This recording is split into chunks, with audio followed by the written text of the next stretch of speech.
Kumalo no kwa kemini biane alonte kegbe bolo gede amege sana pa yeli nyeme na lebe so le nyani waya jara mai jara ma ba shira ke nya jara mba wo ba gba sare.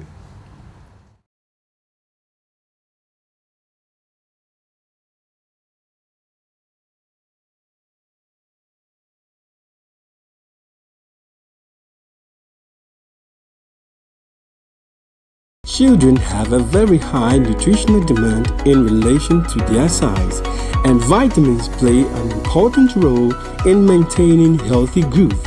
That is why we at Base Pharmacy Company Limited have introduced Base Vite Kid Drops, a multivitamin drop with 7 essential vitamins including vitamin A, D, B1, B2, B6, and vitamin C to aid your child's healthy growth. Base Vite Kid multivitamin drops have been specially formulated to help meet your child's nutritional requirements, helping them to get back to playtime faster. With Base Vite Kid drops from Base Pharmacy Company Limited, for further inquiries of bulk purchase, call Base Pharmacy Company Limited on 0302 672 317 or 0247 287 853. This advert is FDA approved. Grade A Academy is all you need. With our neat, spacious, and serene learning environment, we make sure your child is as good as gold. We also engage in lots of extracurricular activities such as excursion, career day celebrations, games, so much more. Our canteen also serves the best and nutritional meals with your kids well attended to. And we are ready to enroll your ward from nursery, kindergarten, primary to JHS 1. Admission is currently ongoing. Locate Grade A Academy on the Atamills I Street behind Enterprise Insurance or call us on 0542 426 803. Grade A Academy. We say passion and excellence. Are you looking for a media house for your upcoming events? Welcome to Omashi TV Production Crew, a digital station that offers live event coverage such as conferences, parties, corporate meetings, weddings, and live streaming on all social media platforms. Soft copies of events or production can be made available upon request. For further inquiries, call Omashi TV on 0536 772 262 or 0244 425 652. Omashi TV Production.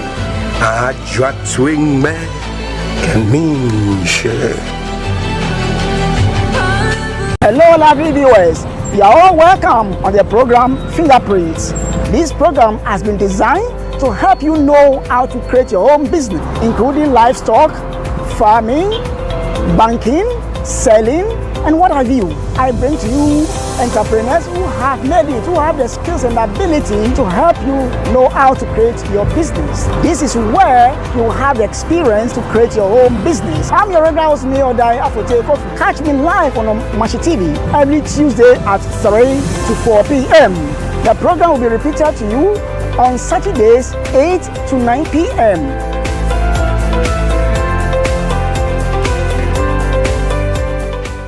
Ghana be the Mantiasio mi be fair. I mean, I said that if you know, we are here short, we but I say, ni be ni ba me ana, okay, amane bo aba from be ani ke amla lo, but I feel na rakwe ni ebua, ni anya ke sa ni ke shine ni fin. We are here come, okay, akutu nkwaro ma fi assembly members na sandi ba. Che ofilo ante, okay, police fui, allo o che me ni me ayabua ni onye no ke sana kan fi mo. Yeah, ora don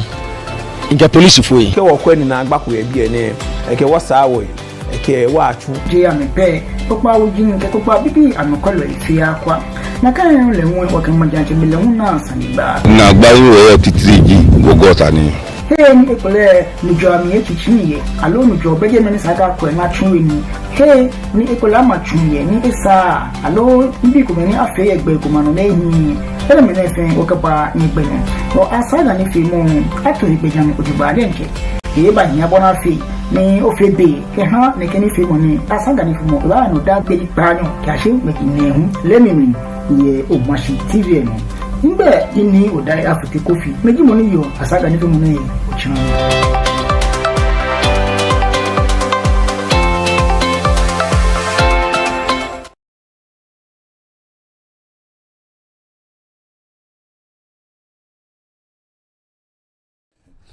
Yo, nane men swon lo ya bladi abi blue ni kemi yo be o mashi TV no mada nye shanka nyana nye wo chu nye memi. Inte ya ye jara imba shwe ke o manye ke shade wulu wo ba ngon shida wo ke o feche ma we. Yo be nkwala ni ho. Mene sani ele moloni ele lokoko. Ebe ni kabo yo wonye me ni ji the institution of community sustainability. Ono meji be make many ko akucho nkramo ola alo ona bona fe na akucho ni bi ya no jugba alo amechiabo akucho achiabo kwelo ni gbeji community sustainability be Institute of Community Sustainability nyemene mi na ga biara me mfo ko ni ake mlako aba wojaku Ghana ni mlane na ga ba mencha mi na ge me pibe mi she ni me dwa ko kwa social media ma tie baba yi na me ka me na me nya na me che ko ene ko beto ole kokoko davida na me so le kwala wa ma bi wa ya ke alo ma ke nle age nye me ba bi age miniji saniye be eje no ko yi shi no ko ni mini age eje no ko shi je no ko ni la wode cha wolle age kote manse ke ni bi ye aye ko lo ekomeni ta flache ko ole no ko eshi amepo yegbede ja no mlake bo ba ye ni ke wo ke fe kolojin fe po ba bu asin wo ye kolo ye nyokomen ni wole ake manse ni ami aka mi so na kan gbogbo wa bi ake me kolo ene won je wole gbe ni ji dog ni wo chole ogere bia ogere ono menji ni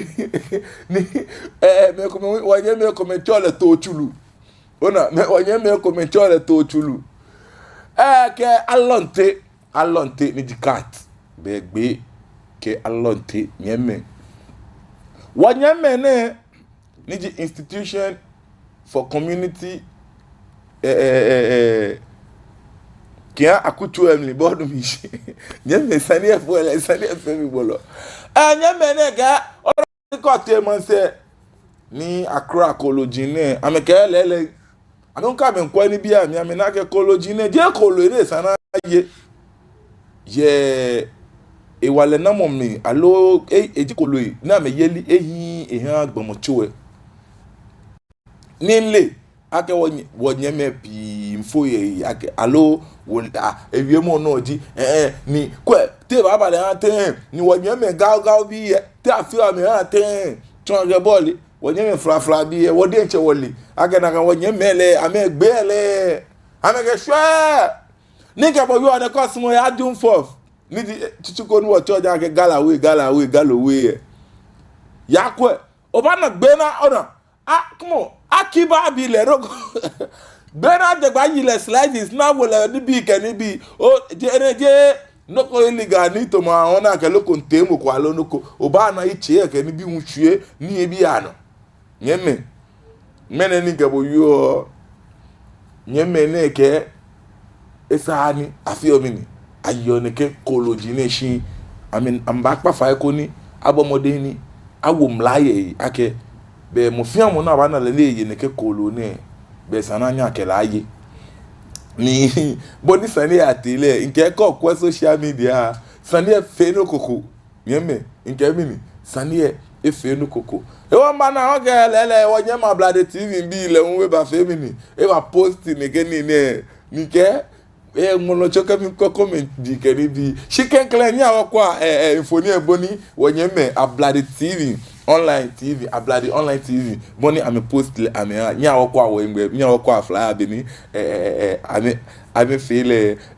no ke okwe be nyeme flyer ni ame fe na ame post ke ba out there no ji no ni ofi omi ni ona ni ke o ba kande alo nke bu ba kande no ni angma ye flyer no alo ye wolu no ekemini ku ni gbeji ICS odomeji energy institute alo sorry na even so lo nyeke ki abifio ni afetmo ni efemi ngolo ahun to the extent na ke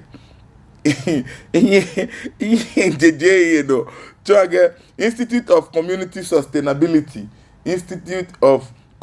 Sustainability ameji ICS bi ne na kemini ku ni gbeji ICS min bi ni agu gbeke alonte yeli ye Ghana ameke amelo yeli esa ni ehi ke ha gbomocho ni ame translate un ke ba be make blofue alo blofo wie momni ame transfer ke femini ke ba blofue wie momni ni ya nomni ye amengma akeshin esa na yo kolojine ni bonche komo kolojine boni asensen le ne wagana manemi epie nke eneme no na wona lojo noko fine noko bright and shine no na jelo ku keke onumiji jelo ku keke ogede ene red meat nyame ko be chole red meat red meat no na na totulo shin ogede ni lone nyame ne ka amekpa fa mi to na agu ejeli ye wo jaku Ghana ni mi bi ake wonyeme otublo hun bi ele hun nle aka wonyeme otublo hun bi amena lo ne alo maka ke amekusun lo kra jinoni ona ni jigbe lo wonyeme otublo hun bi no ameke fi okusun jinke ni bi no amena ni na ni ka bo yu apoden che ye wa gadangbe sate ye ap party ji po jemoi ni femo ni BP no ya aya kolone jinu no na ke fio komo be ni astime ko ni awole ni bi ni ji to chulu odumishi to chulu no na dog meat afele pepe noko ake loko ke loko ewo ni mambi na kra e ka lonte ne beneke mentun ma alonteji titiri ko shi awawe alonteji dane ayenye me na me dagbo kagbe ona ne asun odumishi ni gbomo tue e baya lonte ni e fe wa idake e sande nye ne ko ne fe mini ne chukoke ni bi yeme gbe lo e ko na no foni ona ni afe mini afe le ni bi ni nyeme ne ake ngene bi pa gbi ne nyeme ICS bi ke esani afe mini akwani aguneke lo ne yeli ni no efe wiemo ko chebia ke ne ke ko chebia ke ne ke ko chebia me me ka me na me che ko ni take boni nke bu ko kwa social media comment ko me ke ni bi ni ya no won ewo bia ke ablochina ke mbabie alo mini shi obana ke nyeme hu nchoake eye elai komen ni ekefi omini eke ba wo satianle ameke gbe lo eye ke alonte lo yeli ke fi eye elai komen ni ekefi omini eke ba wo satianle shi wonyeme komele won amo ameke da bi kokoko mi na to awie mi ni japa ogede epe mo ka alonte yeme ngene noji sande ni kamanja no ni mo sumade in college le wan anya fe mini anya atwa amedwomo ye because wale ake me ko me kefi okusun me ko me hu gbe lo ka lonte lo ne ame kusun lo krani ame hu ame kefi mini ame ke hwe na me na lojo ni wo sande bi moji keji ngene na ke nye me na ke apagbe lo epe mo ti amba na le anten mo sun ake producer eyawo alo eyan wo kwe comment dien comment bi gbe lo ne e comment no nani afefe le ni bi ni asen le ne ni ji red meat kona nege ko te wo China gbege ni bi ni ana lojo ko obana na agwole fubali neke o ba biage suabe be lo ashatan neke so na ke me nwe I'm a favorite krani ni biane nyeme ICSB ke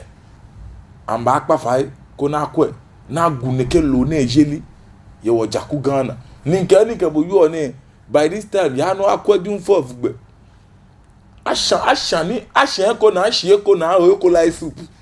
odo mi shi ashie ko ashie ko na ho ko na sa achiko eko no nyeme de commenter e comedy no ona moko bagma ani dia is ko bi prat egeo ploto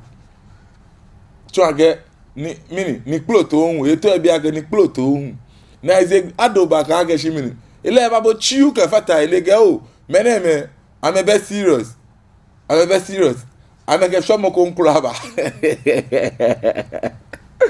aye be sare de no is ka do elege meneme I'm a bit serious akwara get some ko nkuraba ye je no nana be inkosa e ga mini ave bana them go get see I get fit I get these two animals to chop try get them go get these two animals to chop try get I mean bi nyemi niji nana be nyi kwansa le ebi ICSB yake kwe ninye no nye yo lo enyo ne kwe nye ba na enye come floor ni kwe nye ba na gelo je no sunu iru egamini I not chop those animals, but what's the difference between them and a cow? Or are we appeasing the European occupying part of our airport? Chinakeshi, ekeko gbelo eko dam modne, shi eto ne biake gbelo ne engomo ona ke bindi gbelo ka lonte lo engomo eke china lo te yo atin alo mini ato ni ayale brofo ma anu mini ato na atwale brofo ma style si elo le isande bimo jino ni ke geme pi ani no ni ya no ametu nye gbene ke mi tombo kome mi de teni ayin oni na ko se nege wo gama shine po ko ka fe party ke ni bi komodi on de gba ko ba wo gama asate ne no nke bo yo wo akra ne no ka je adan jo teman jo nungwa jo teshin jo keba me no ni witness there wa happy ko when ke gbegbe sempo ase glefenti dan so ma ona Eeshã na gbe ne come on ka fe no ko ni gbe lo be mi be ni na fi o e fi otomo ni eye ko emu onu mi shi ene wo Ebenezer Senior High School agbegbe ji ni yo je me fe nyenu Adie Nicholas egemini they should come again. Are they talking about ethics or health? Because they are two different things. Anyeme, nyenu Adie Nicholas, esane bi mo jake. Oh, amebe ko, tomo, ona, ameyue ko, no na me to ameyue ko. Esane bi mo jake. Meneme, aye, health ke ethics. Jake, tomo, aye, kui. Ona tomo majin kui na ye ela tomo pa mi wa ona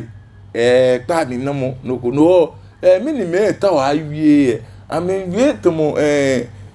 kolo e ka ye ha mo ela alo kolo e de mo fe mo bi le tana me ye mi ni am to enu chichi je no ni Nixil bless ke o White Joseph Chake ama me area mi alama ama kutu mi gbe Joseph Achole jeme nige why Joseph ye je no Charles Amo ekemini they simply want a fight from the Dagatis and the Ewe people. That's why they are saying anyeme ikemene ni molocho ni jepo ni me dwa wa be wonye nu Charles Amo ele esade bi mo jake ICSB ne belo kalon telo na me gesa na aguye Ghana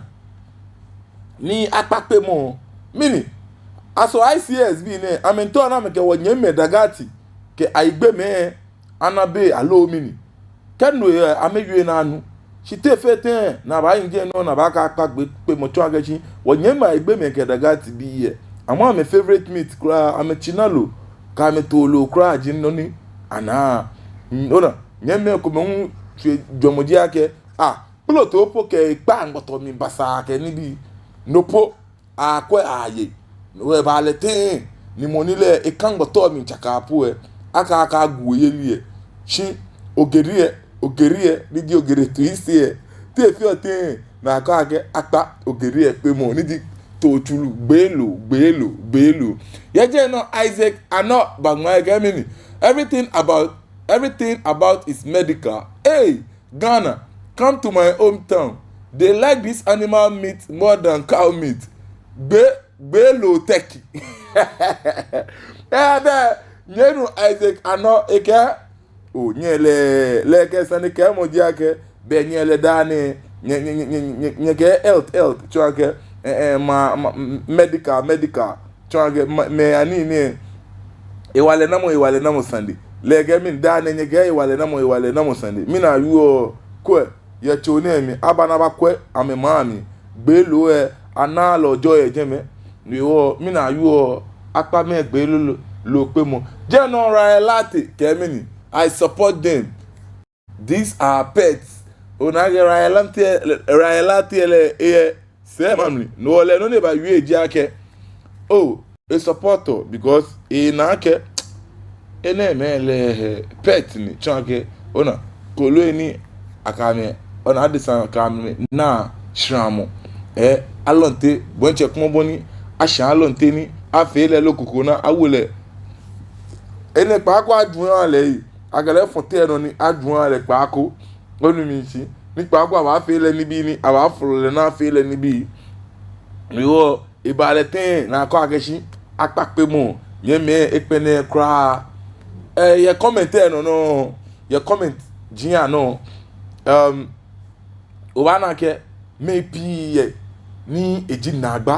kẹfẹ́ mi ni kẹhàn mi bọ́n jẹ kọ́mọ alọ́ntẹ́ jìn ní ẹ̀kọ́ mẹ́ bọ́n ní àṣàlẹ̀ ẹ̀hàn nkẹ́ yẹ́mẹ́ kọ́ ọba jẹ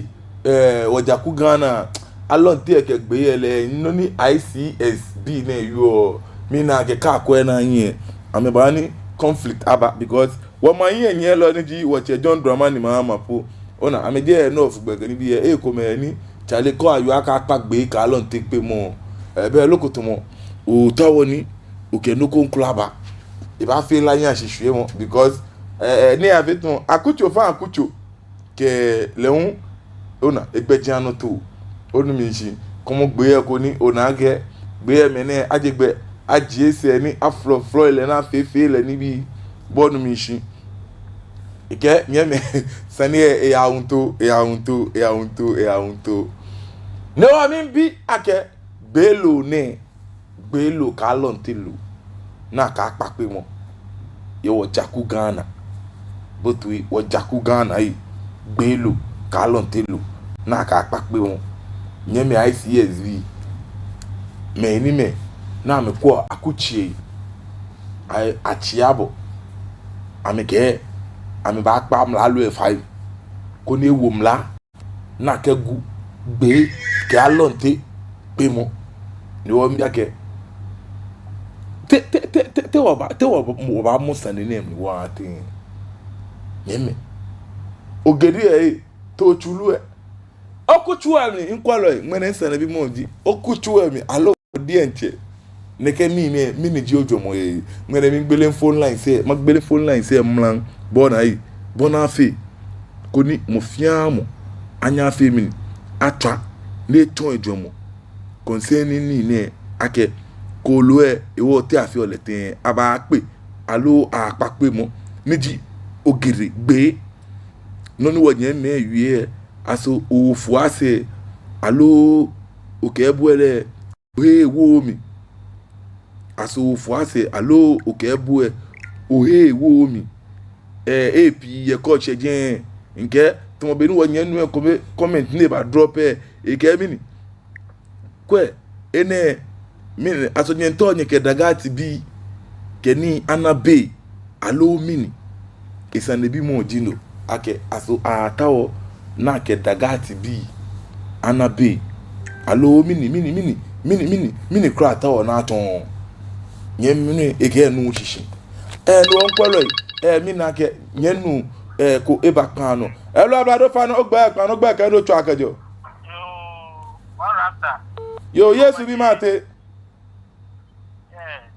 Yesu bi mate na bi ta ka jeta kita bidia. Inche ogba kan no na ya. Sane nu o je be ne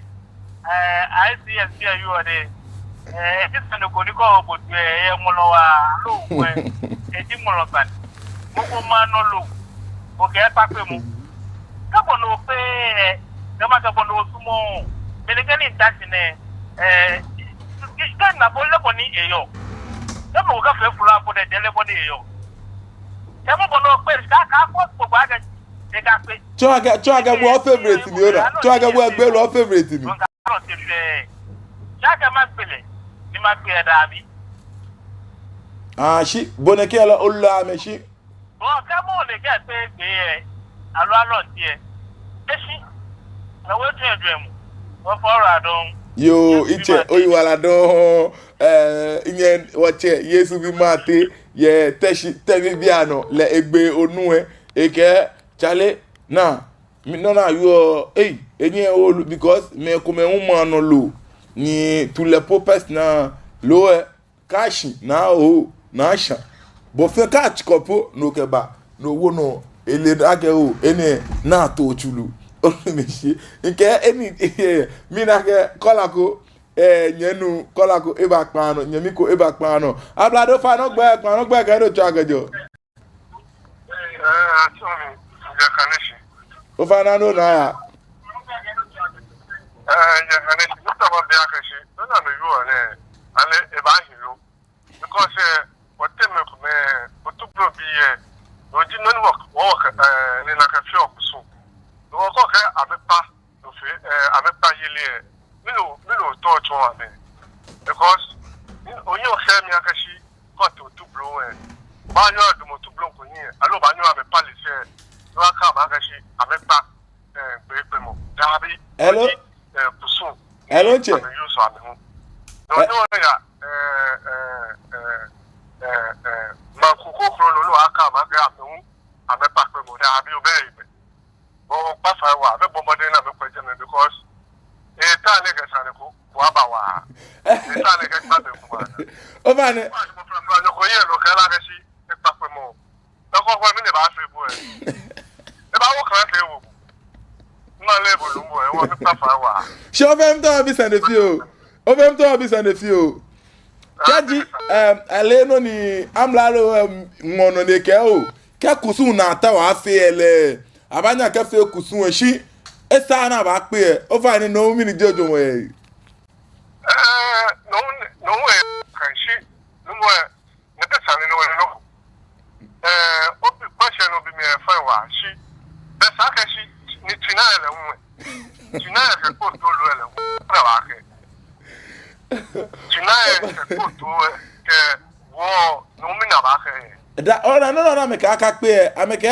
ame na ke eye like omeni ehan agbomochuwe no ani ameke o ele be no na ka mo ko ni ne ka pio su ba ke la ka shi e ka pe no na ka ta fla che no mo bon ko bi o ma wo mi mo ko ni ne ka fi e ku su always because ye ni ma gbo ne yan pa lele onyo yo tu blo wa do mo je to ka ba ka shi o ta wa be ma che lo ke la ka shi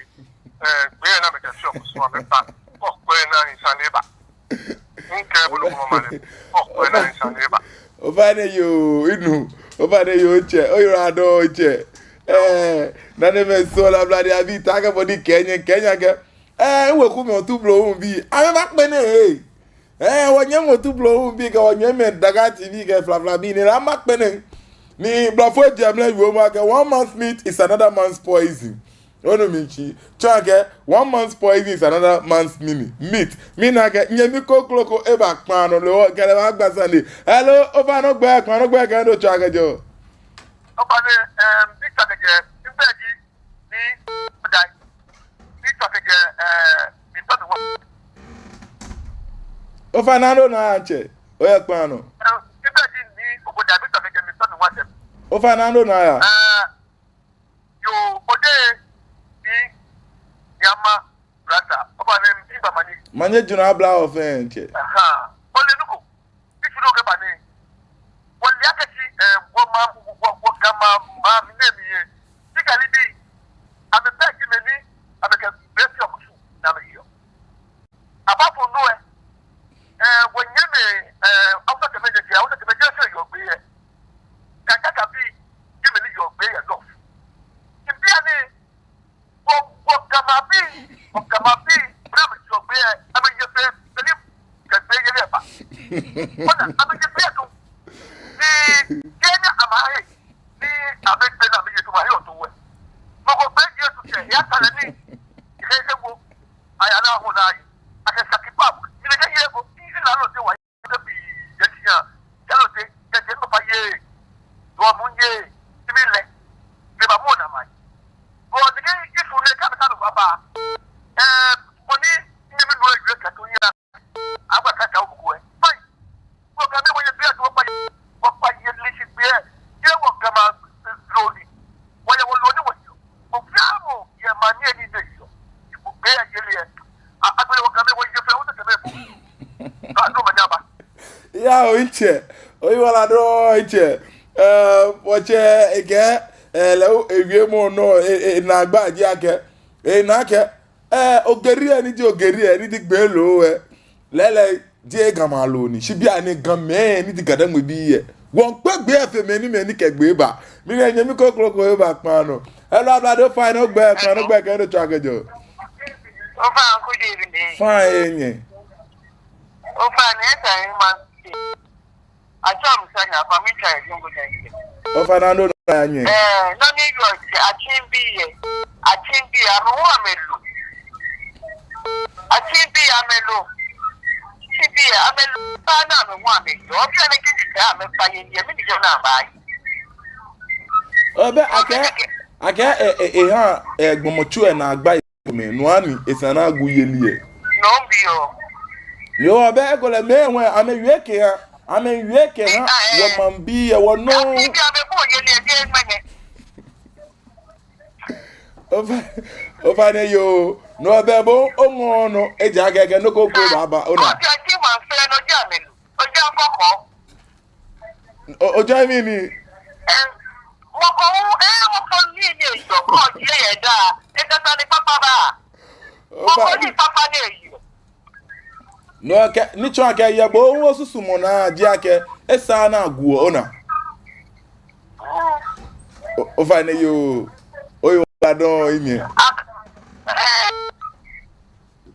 yo enye ke esa ni aguo enya oge esa na aguo shi me nko ma no nyeme mi enke na agba she ode bi ni ama wa rasta mi eke ka mi nko beto esa na agugbe aduma gbe di nto mi na kenye mi ko klo e ba pan no ablado faro gbe pan no gbe ka no chagajo mo chagajo ko lo na cho mi no da ti o inye mi o da ti ando na mi to ma be ni achime na mo am ke ojogbo ko le mu no ba ke ne la ka gu ye Ghana je amo na ba ka aka gu ye Ghana kra de o Ghana akpa esana akpa gbe ka lon ti e pe mo ni ka ke wo Ghana level dabi ekbele ke potolu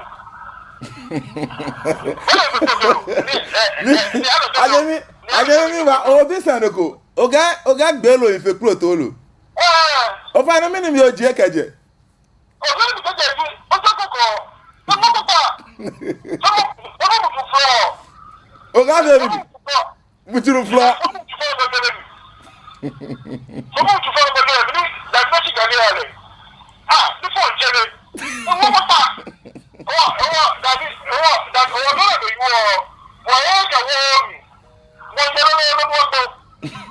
Well, try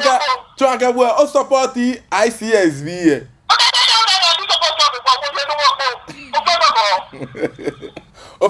Yo, oh you are adon. Yo, you are adon. Yemi 0274324331 0274324331. In Kenya, me ICSV SB ICSB ameke amebakpa wo manye nye loke mla ebulu ebi afai koni akwe amla lo mi bi apa me fai koni amekwe na gugbe ke alonte pemo onum nchi ninke trendy ni ke okwenye no ablade TV alo ablade online TV bi a page no ke ni bi o na ke comment ke ni bi ni ba ele molocho mi na ke nkola ko e ba kan no ngele ba fon pan no ablade o fa no gbe ke do cha kejo no mo isambe ko o Fernando na ya awo wala sa nche Fernando na ya wa ona le geta ne itoni ameya otublu na ma ke ba che akaji amensumo koni amepa no nche mi na bu otublu un sani e no gbo na no jeje me wa lo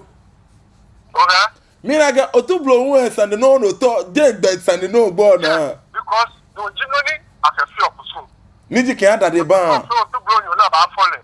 ye kamashini no jinoni akefi amekusun aha mi gbogbo abe ni ba ka ke se jo otublu un ni ake gbe efe ekusun aha le hello nche o fa na obo mi tie o fa na nshi ba mi ye amewie mo mi allo no na me ka fon amla lo eyin ameka akeshi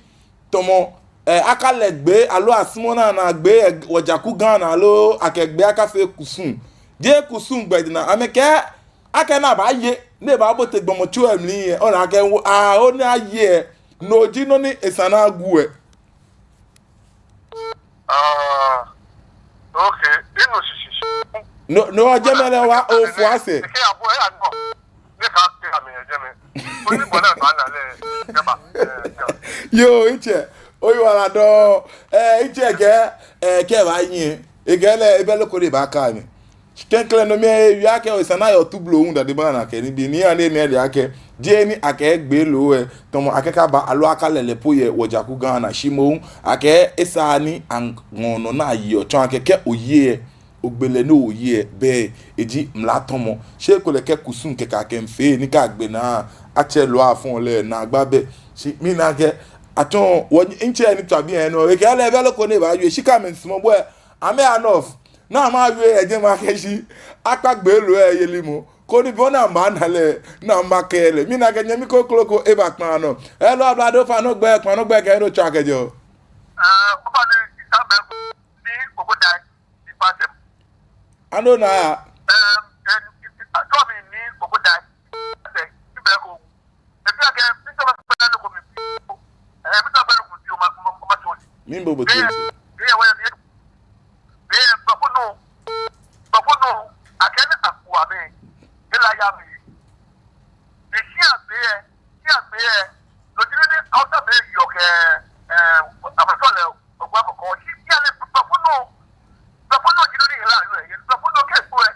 ama wo na me kula me ka ti ba lo ke ni amewe amekwe ye no duba e de be we ni no ko me to ye no bafuno ye ni si anu ye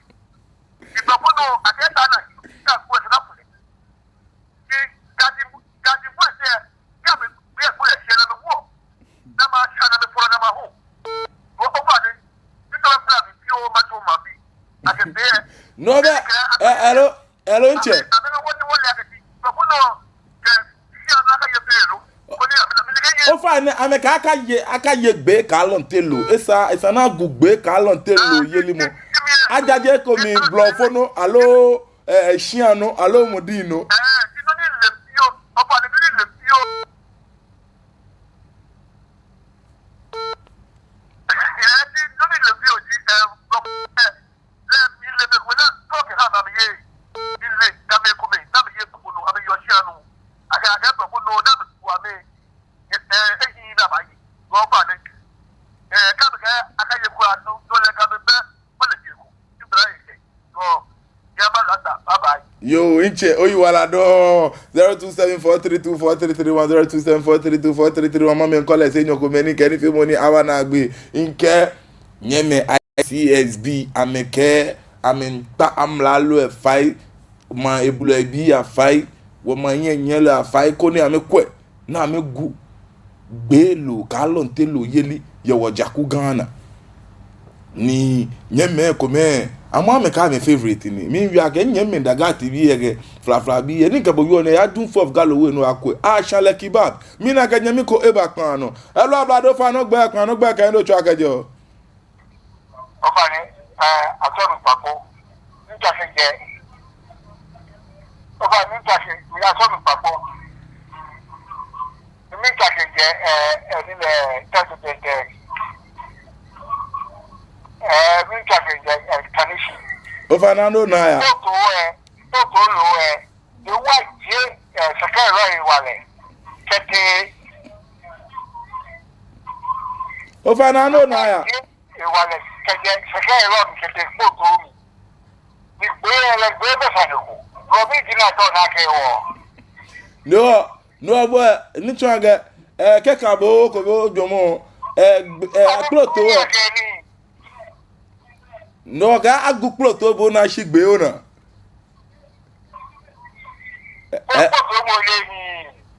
okay yo ite oyi wala don wonye nu ele wo etun ejomo ekele keka le won ko me ejomo agu ploto lo e mu ona ni ando gidi ni ji to chulu he akano na kan no niga na chi producer bo omode no ani kwara ko me akwa beni nyeme spicy ole onu mi shi bo na me wo ole ni bi nke ko okwe ona ene first second process and after na for it we ena jemi ni bi ona ga intestine e ko me ni very favorable kan me ko me ni ka gbe na ke a slice ole style ko na ashion na egbin ohun onu mi shi keke ka ashine egbin afiola no kokoko ba ke salad ke carrot din ke ni bi ewo afi shito din ko me ga wo nyeme nke mi na ke ikola ko e ba pa no hello ablade over there you know na ya mi no da tin be ko ya amike attack be lo ke ano tin be ko mo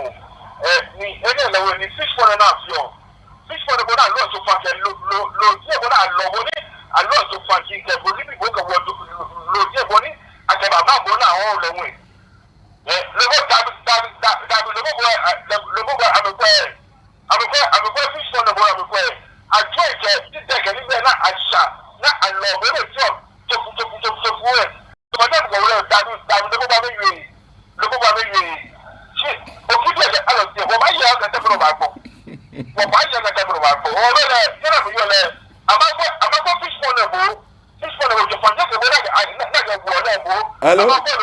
hello iche obo bi atwe no offer na shiba mi bono oyu oge wala bi aga nyeba yi nyeba gbo e ke amla lo enwe ewo mi ni e ba fe mla ni aga ba fo sha ke obe Ghana to mu fe apa alon take gbe yeli kana ni mo ko ye ko e aba mule ebi na ko e ba shabo wa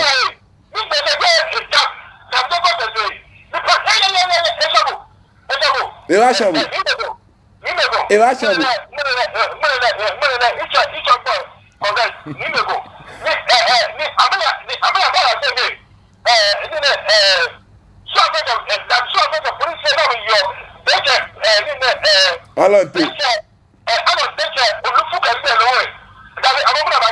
Daba mela ka mete jungle